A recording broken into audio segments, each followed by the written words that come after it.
Halo teman-teman, apa kabar teman-teman? Semoga teman-teman selalu sehat dan selalu semangat ya teman-teman, tetap produktif meskipun kita dalam situasi pandemi. Nah teman-teman, kali ini aku bikin konten ngobrol-ngobrol dan aku nggak sendiri, aku ditemenin oleh sepupuku. Silakan memperkenalkan diri. Halo, nama aku Juanita. Aku lulusan desain interior dari Universitas Kristen Petra Surabaya. Bener teman-teman, dan sekarang Kita lagi di kami berdua ada di Gedung Ki ya Ju ya? Iya. Di Universitas Kristen Petra, gedung yang kemarin aku review aksesibilitasnya teman-teman. Teman-teman udah nonton belum? Kalau belum nonton bisa nonton kontenku yang sebelumnya ya teman-teman. supaya bisa lihat-lihat. Bisa lihat-lihat juga nih Gedung Ki kenapa bagusnya seperti apa sih dan aksesibilitasnya bagaimana sih. Nah, kenapa aku ngajak Juju ngobrol-ngobrol? Tadi dia sudah memperkenalkan diri juga teman-teman. Dia adalah seorang sarjana desain, tepatnya Desain spesialisnya dia desain interior, benar. Dan teman-teman, nggak cuman itu. Penelitian tugas akhirnya dia berkaitan dengan Down apa? syndrome. Dengan teman-teman Down syndrome, benar. Jadi apa sih Ju tugas akhirmu? Eh, Judulnya potensi desain mebel sebagai penunjang Down syndrome sih. Kayak gitu. Nah, jadi itu penelitianmu secara garis besar tuh kayak gimana tuh? Penelitianku secara garis besar ingin memunculkan sebuah desain ataupun sebuah patokan-patokan agar semua orang juga bisa memakai, mungkin one day ya orang-orang bisa pakai juga sebagai keperluan desain yang lain. Kalau aku untuk saat ini yang aku keluarkan adalah sebuah Gerobak untuk ya. berjualan dan bisa untuk sebagai workspace yang menunjang mereka. Untuk menunjang teman-teman Down syndrome. Emang teman-teman Down syndrome ini kenapa harus dibikinkan desain khusus Ju? Mungkin secara karakteristik tubuhnya mereka sudah kelihatan ya, mereka lebih kecil-kecil, mungkin tubuhnya juga lebih gemuk dan mereka juga memiliki karakteristik seperti lebih ke sendi yang lebih lunglai, loose kayak gitu. Jadi Dan tidak hanya itu sih, mereka juga punya banyak penyakit bawaan juga yang kita juga harus tahu. intinya Supaya mereka juga nggak, maksudnya ya juga supaya mereka nggak kecapean kayak gitu. oke, berarti intinya desain ini membuat teman-teman Down syndrome bisa bekerja dengan aman, dengan nyaman juga ya Ju ya. Dan produktivitasnya gimana? Secara produktivitas mereka juga lebih nyaman sih karena desainnya sudah disesuaikan dengan antropometri tubuh mereka sih. Oh, iya. Ini pernah juga nih dibahas ketika dia lagi nyelesain tugas akhirnya. Sering dengar juga nih istilah-istilah antropometri, universal design. Tapi tunggu dulu teman-teman, itu nanti kita bahas di konten selanjutnya ya Ju ya. Ya. Nah, hari ini konten kali ini kita fokus dulu nih tentang penelitian Juju. Nah, berarti kenapa kok kamu ambil penelitian tentang Down syndrome? Sedangkan kan ya kita tahu banyak bidang-bidang lain atau misalkan banyak hal-hal lain yang mungkin bagi teman-teman desain interior lebih menarik untuk diteliti. Ya sih, memang banyak orang-orang yang waktu pertama kali, oh ya aku penelitian mau ngambil tentang Down syndrome. Loh, jurusan apa? Desain interior. Hah? Desain interior sama Down syndrome apa hubungannya? Tapi karena aku merasa aku bisa ngeliat potensi dari sebuah desain yang bisa menunjang mereka, kenapa enggak? Secara garis besar sih itu ya, terlepas dari mereka juga memiliki peningkatan jumlah ya. Secara kelahiran ada 0,21% peningkatannya. Kelahiran Down syndrome. Anak-anak dengan Down syndrome ya. Berarti kamu memang ada ketertarikan di situ. Karena aku ngelihat ya mungkin memang secara pendidikan Indonesia masih belum terlalu baik dan berkembang untuk mereka. Tetapi aku merasa sebenarnya Indonesia ini bisa sama seperti anak-anak yang maksudnya di luar negeri sana. Mereka bisa lebih mandiri, mereka bisa lebih berprestasi juga. sebenarnya di Indonesia juga sudah banyak sih yang berprestasi, tapi kita terlalu sibuk dengan orang-orang yang berprestasi lainnya, yang maksudnya dengan tanpa sebuah kekurangan. Oke, berarti dari keresahan tadi itu ya Ju, bahwa di luar negeri aja bisa, kenapa di Indonesia nggak Iya, bisa? Dan Dan- kita sebagai orang Indonesia kan juga harus melihat sebuah potensi, bisa mengusahakan gimana caranya mereka juga bisa di Indonesia. Kalau misalnya mereka bisa, itu juga mengharumkan nama Indonesia kan? Betul banget sih. Tapi kan di Indonesia ini Ju, untuk teman-teman difabel itu sering dipandang sebelah mata Ju oleh masyarakat pada umumnya. Ya karena mereka belum tahu aja, karena mereka nggak pernah teredukasi. Mungkin sebagian dari orang-orang yang punya tetangga atau anak yang memiliki Down syndrome, mungkin mereka mikir itu pasti aib keluarga, itu kutukan. Sebenarnya enggak, padahal mereka itu orang-orang spesial itu. Kenapa kok spesial? Kenapa? Menurutmu kenapa Down syndrome kok spesial? Karena mereka memiliki satu kromosom yang membuat mereka itu lebih memiliki jiwa yang pure, memiliki kasih yang lebih pure lagi daripada kita. Kok kita Maksudnya kromosom tuh gimana tuh? Jadi kita kan kromosomnya 2. untuk trisomi jadi kromosom kita itu jumlahnya 46, tapi mereka memiliki jumlah 47. Seharusnya mungkin berarti mereka ada ekstra 1 ya mereka? Iya, mereka ekstra 1, berarti mereka lebih spesial daripada kita kan? Bener. Berarti mereka spesial dan mereka bisa menunjukkan pure love itu tadi ya, Iya. Ju ya?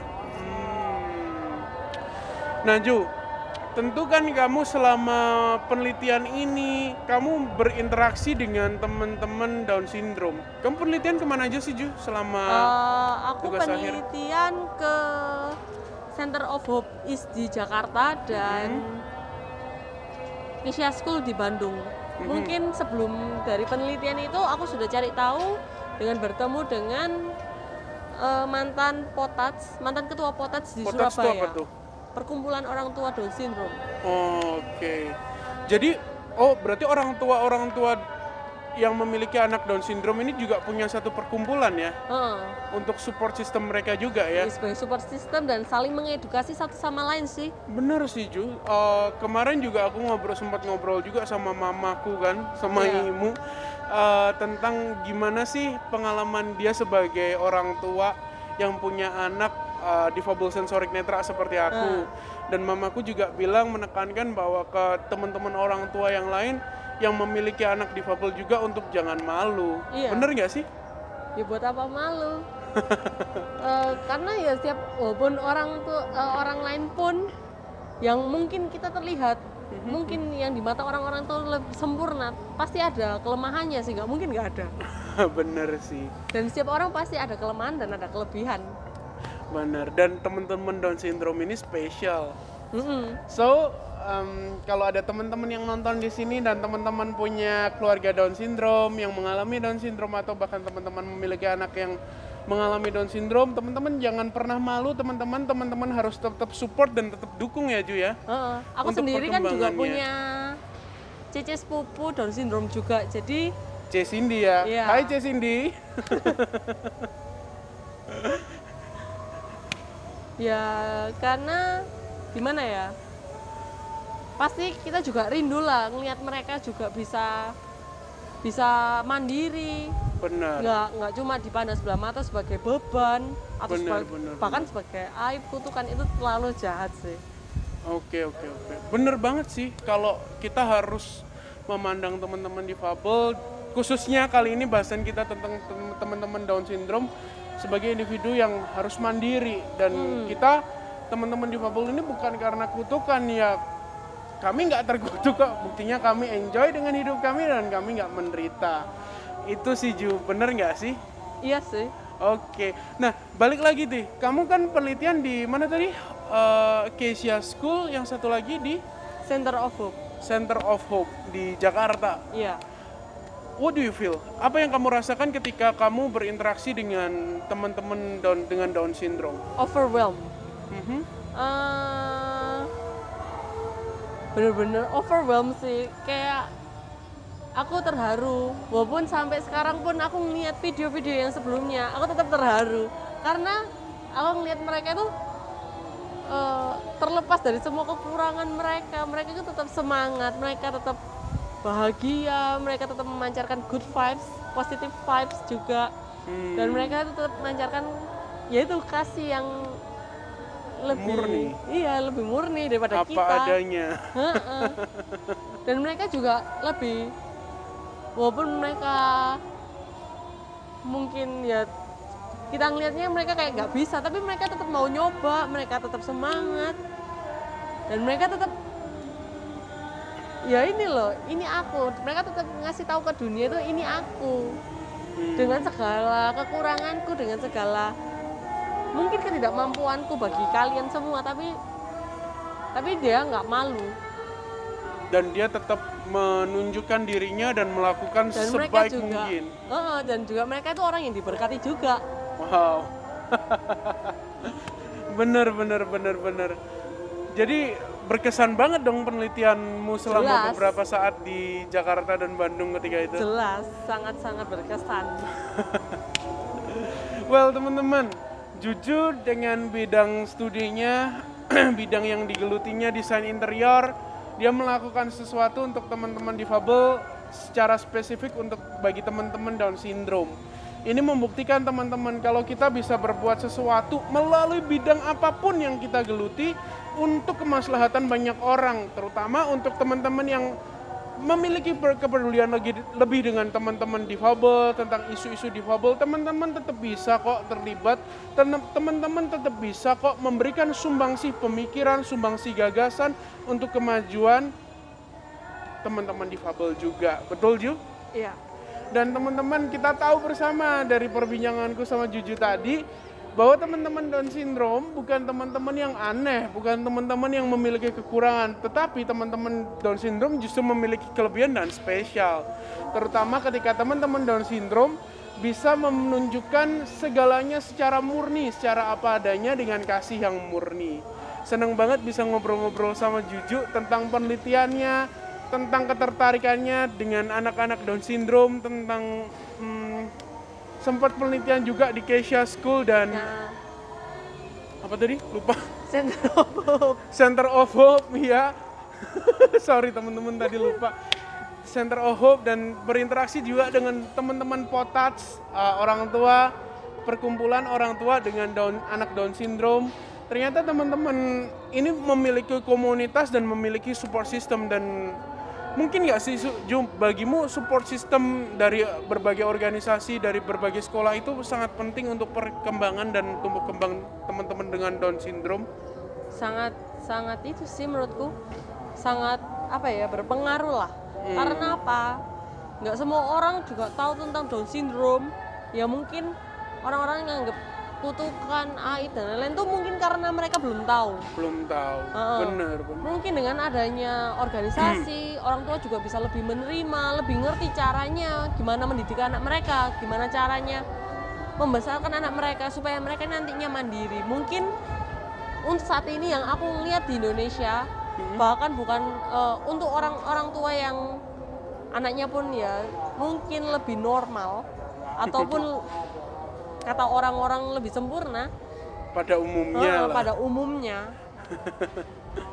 Orang tua Asia itu lebih tipenya, mereka itu takut anaknya kenapa-napa, takut anaknya begini, takut anaknya begitu.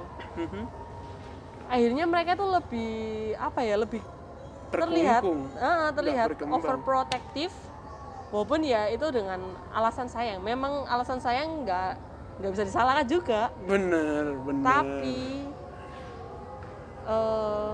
mungkin beberapa anak jadinya nggak berkembang secara keseluruhan. Contohnya untuk anak-anak Down syndrome, beberapa orang tua merasa jangan deh nanti capek, nanti apa. Tapi mereka akhirnya nggak mencoba, mereka nggak ngerti, mereka nggak pernah salah. Akhirnya mereka ya jadinya lebih terkesan nggak bisa apa-apa karena nggak dibiarkan mencoba. Oke. Nah, berarti kesanmu tadi kan ketika kamu berinteraksi dengan teman-teman di Kezia School dan Center of Hope dengan anak-anaknya kan itu. Nah, kalau kesanmu ketika berinteraksi dengan teman-teman di Potats atau teman-teman orang tua dengan Down syndrome-nya gimana? Orang tua yang memiliki anak Down syndrome gimana tuh kesanmu? Kalau orang tua, aku mungkin lebih banyak sama keluarga sih ya, kayak maksudnya dari mamanya ceceku ataupun ada Bu Jenny juga sih.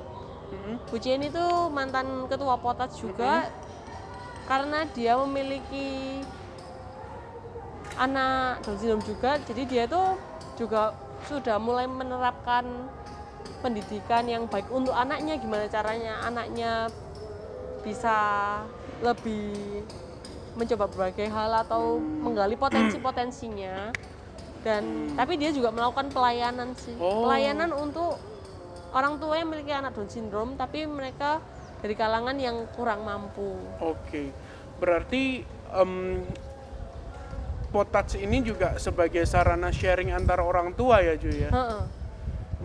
Bener banget sih. Selain tadi karena stigma, karena dipikirnya aib, kutukan, stigma seperti itu, juga selain masyarakat yang masih belum teredukasi dengan adanya teman-teman difabel, juga teman-teman difabel ini banyak yang berada di batas ekonomi yang sangat sederhana. Jadi juga perlu kita sama-sama junjung bareng-bareng lah supaya semua itu bisa teredukasi dan semua bisa memiliki dan memperoleh kesetaraan dan hak yang layak ya, Ju ya. Oke, seneng banget teman-teman kita bisa ngobrol-ngobrol bareng Juju. Dan di next konten Ju, kita akan ngomongin ya tentang universal design dan apa sih? Ergonomi dan antropometri. Tetap stay teman-teman di konten di channel YouTubeku ini. Tetap nantikan perbincanganku dengan Juju tentang universal design. Apa sih universal design itu? Kok universal design itu selalu dikait-kaitkan dengan aksesibilitas untuk teman-teman difabel? Bener nggak sih universal design itu hanya untuk teman-teman difabel? Atau justru universal design itu untuk universal? Jangan kemana-mana, tetap nantikan ya teman-teman. Dan aku nggak bosan-bosan untuk menghimbau teman-teman selalu patuhi protokol kesehatan, jaga jarak, dan selalu semangat dimanapun teman-teman berada. Dari kami berdua, sekian, dan kami senang banget bisa nyapa teman-teman. Salam antusias. Dah.